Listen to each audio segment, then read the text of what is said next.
একটা সময় ছিল যখন আমি নাস্তিকতার ফানে পড়ে গিয়েছিলাম। প্রায়শই মুসলমানরা জিজ্ঞাসা করতে ভয় পায়, কেউ ফতোয়া না দিয়ে দেয় যে আমি কাফির হয়ে গেছি। একটি প্রশ্ন রয়ে গেছে। তখন এই প্রশ্ন আমাকে খুব চিন্তিত রাখতো। আমার নাম ইয়াসমা আসাদ গিল এবং আমি একজন অভিনেত্রী। একটা সময় ছিল যখন আমি নাস্তিকতার ফানে পড়ে গিয়েছিলাম, যখন আমি আমার স্নাতক করছিলাম। কিন্তু আলহামদুলিল্লাহ আপনার ভিডিও এবং আপনার লেকচার শুনে আমি আমার ধর্মে ফিরে এসেছি এবং আমার বিশ্বাসকে আমার কাছে ফিরিয়ে দিয়েছে।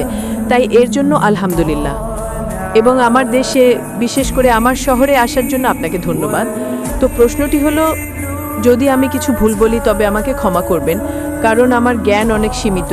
কিন্তু যখন আমি গবেষণা করছিলাম তখন বাকি সব কিছুই আমি বুঝতে পেরেছিলাম। কিন্তু একটি প্রশ্ন রয়ে গেছে, সেটি হলো এই যে পূর্ব নির্ধারণের ধারণা এবং তারপর আমাদের অর্থাৎ মানুষ এবং জিনদের স্বাধীন ইচ্ছাশক্তি থাকার ধারণা, তাই না? তো যদি সব কিছু আগে থেকে লিখে দেওয়া হয়ে থাকে, যদি সব কিছু পূর্ব নির্ধারিত হয়, তাহলে এই যে ধারণা যে যদি একজন চোর কোথাও চুরি করে তাহলে সেটা কি আগে থেকেই লেখা ছিল না? তার জবাবদিহিতা কি স্বাধীন ইচ্ছাশক্তি অনুসারে? বোন একটি গুরুত্বপূর্ণ প্রশ্ন জিজ্ঞাসা করেছেন এবং তিনি বলছেন যে তিনি আগে একজন অভিনেত্রী ছিলেন এবং নাস্তিকতার জালে ফেঁসে গিয়েছিলেন এবং আমার ভিডিও এবং লেকচার শোনার পর আলহামদুলিল্লাহ তিনি দিনের দিকে ফিরে এসেছেন এবং আল্লাহ সুবহানাহু ওয়া তাআলা তাকে হেদায়েত দিয়েছেন। আমি আপনাকে ধন্যবাদ জানাতে চাই যে আপনি ফিল্ম ইন্ডাস্ট্রি থেকে ফিরে এসে সঠিক পথে এসেছেন। এটা খুব কঠিন, যদি মিডিয়ার জালে কেউ ফেঁসে যায় তবে বেরিয়ে আসা মুশকিল, কিন্তু আল্লাহ তাআলা অনেক মানুষকে হেদায়েত দিচ্ছেন, আপনাকে আল্লাহ হেদায়েত দিয়েছেন। তার মূল প্রশ্ন হলো তাকদীর সম্পর্কে, নিয়তি এবং স্বাধীন ইচ্ছা শক্তি নিয়ে, যে যদি আল্লাহ সুবহানাহু ওয়া তাআলা আমার তকদিরে লিখে দেন যে আমি মদ পান করব আর আমি মদ পান করি, তাহলে দায়ী কে? আল্লাহ? নাউজুবিল্লাহ। এই প্রশ্নটি খুব সাধারণ, কিন্তু প্রায়শই মুসলমানরা জিজ্ঞাসা করতে ভয় পায়, কেউ ফতোয়া না দিয়ে দেয় যে আমি কাফির হয়ে গেছি। আল্লাহ সুবহানাহু ওয়া তাআলা কোরআন মাজিদে মানুষকে প্রশ্নোত্তরের জন্য উৎসাহিত করেন। তাই কোরআন মাজিদে আপনি পড়বেন 322 বার 323 বার বলা হয়েছে কুল কলু, এবং 323 বার আল্লাহ বলেন কুল, তাদের বলো। অর্থাৎ কোরআন মাজিদে একটি প্রশ্নোত্তরের বই। 322 বার জিজ্ঞাসা করা হয়েছে এটা কি প্রশ্ন, আল্লাহ বলেন কুল, বলো। তারা জিজ্ঞাসা করলো আল্লাহকে, কুল হু আল্লাহু আহাদ। তো এই কুল প্রশ্ন করা কোনো খারাপ জিনিস নয়, কিন্তু এই প্রশ্নটা খুব সাধারণ যে আমরা তাকদিরে বিশ্বাস করি, এটা আমাদের ঈমান। তাহলে আল্লাহ তাআলা যদি তাকদিরে লিখে দেন যে আমি মদ পান করব আর আমি মদ পান করি, তাহলে দায়ী কে? আল্লাহ? নাউজুবিল্লাহ।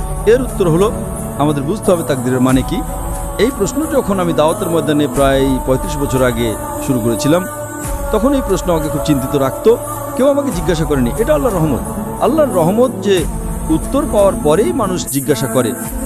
তো প্রথম কয়েক বছর অনেক গবেষণা করেছি, কিন্তু কোনো কিতাবে উত্তর পাইনি। উত্তর পেলাম, তারপর আমি আমাদের জিজ্ঞাসা করলাম এটা কি সঠিক। তারা বললেন মাশাআল্লাহ, ভালো উত্তর। এখন আমি আপনাদের সামনে পেশ করছি। আমি উদাহরণ দিই যে যদি একজন শিক্ষক ক্লাসরুমে 100 জন ছাত্রকে পড়ান, 1 বছর পড়ানোর পর পরীক্ষার আগে শিক্ষক বলেন এই ছাত্রটি পরীক্ষায় প্রথম হবে, এই ছাত্রটি দ্বিতীয় হবে আর এই ছাত্রটি ফেল করবে।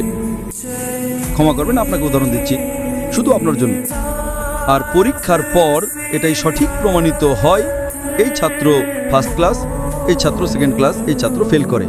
আমার প্রশ্ন হলো, যে ছাত্রটি ফেল করলো সে কি বলতে পারে যে শিক্ষক ভবিষ্যৎবাণী করেছিলেন বলেই, যেহেতু শিক্ষক ভবিষ্যৎবাণী করেছিলেন যে আমি ফেল করব তাই আমি ফেল করেছি, সে কি এটা বলতে পারে?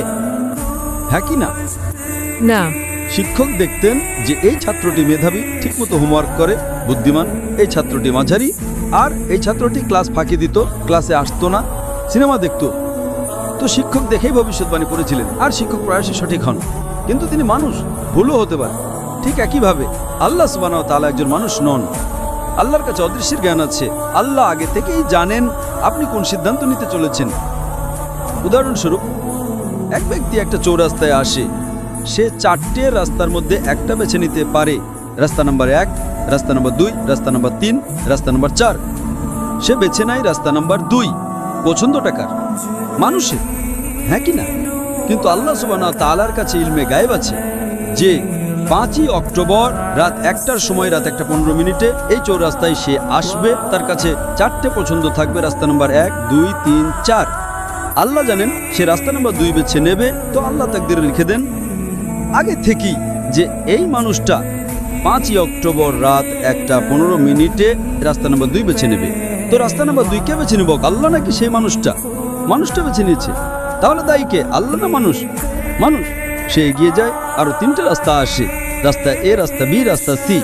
সে রাস্তা এ বেছে নেয়, আল্লাহ জানেন সে রাস্তা এ বেছে নেবে, তিনি লিখে দেন। দায়ী কে? মানুষ। আল্লাহর কাছে ইলমে গায়েব আছে এবং আল্লাহ সুবহানাহু ওয়া তাআলা কখনোই ভুল করেন না। আপনাকে পছন্দ দিয়েছেন, আপনি চুরি করে জীবন কাটাতে পারেন অথবা সততার সাথে, আপনি সততার সাথে কাটান, আল্লাহ তাআলা লিখে দেন যে এই মানুষটা সততার সাথে জীবন কাটাবে। তাহলে দায়ী কে? মানুষ। একটা হাদিসে আসে যে দোয়া তকদিরকে বদলাতে পারে, এটা সঠিক। উদাহরণস্বরূপ, আপনি পরীক্ষায় বসেন, আপনার পরীক্ষা খুব খারাপ হয়, আপনি জানেন ফেল করতে চলেছেন, আপনি বাড়িতে এসে দোয়া করেন, হে আল্লাহ আমাকে পাশ করিয়ে দাও। আল্লাহ সুবহানাহু ওয়া তাআলা আগে থেকেই জানেন যে আপনি এই তারিখে পরীক্ষায় বসতে চলেছেন আর আপনি ফেল করবেন। আল্লাহ এটাও জানেন যে আপনি বাড়িতে এসে দোয়া করবেন, হ্যাঁ কি না? আল্লাহ এটাও জানেন যে আল্লাহ দোয়া কবুল করবেন কি না। আল্লাহ দোয়া কবুল করে নেন। তো তকদিরে লেখা থাকে যে এই মেয়েটি পরীক্ষায় যায়, ফেল করতে চলেছিল, বাড়িতে এসে দোয়া করে, আল্লাহ দোয়া কবুল করে নেন এবং তাকে পাশ করিয়ে দেন। তো আমরা জানি না কি হতে চলেছে, তাই দোয়া করা ভালো জিনিস। তাই আল্লামা ইকবাল বলেন, खुदी को कर इतना बुलंद कि हर तकदीर के पहले खुदा बंदे से खुद पूछे तेरी रजा क्या है। তো তকদিরের মানে হলো আল্লাহ সুবহানাহু ওয়া তাআলা আপনাকে ইচ্ছা শক্তি দিয়েছেন 100% না 95, 98। আমি চাই আমি পৃথিবীকে ধ্বংস করে দেবো, আল্লাহ তা করতে দেবেন না। কিন্তু আল্লাহ আপনার পছন্দ আপনার উপর ছেড়ে দিয়েছেন, আপনাকে হেদায়েত দিয়েছেন কোরআন এবং হাদিসে। আপনি অনুসরণ করবেন কি করবেন না সেটা আপনার উপর স্বাধীন ইচ্ছা শক্তি আছে। কিন্তু যদি আপনি কোনো ভুল করেন আপনি দায়ী, আপনি কোনো ভালো কাজ করেন আপনি দায়ী। তো এই জন্যই তকদির সম্পর্কে আল্লাহর ইলমে গায়েব আছে। তো যে কোনো ভুল কাজ আপনি করেন আল্লাহ আপনাকে দিয়ে করান না। এটা যদি আপনি বুঝে নেন তাহলে ইনশাআল্লাহ আপনি কোরআন মাজিদের শিক্ষায় আমল করবেন এবং ইনশাআল্লাহ আপনি জান্নাতে যাবেন। আশা করি উত্তরটা পেয়েছেন। আপনাকে অসংখ্য ধন্যবাদ।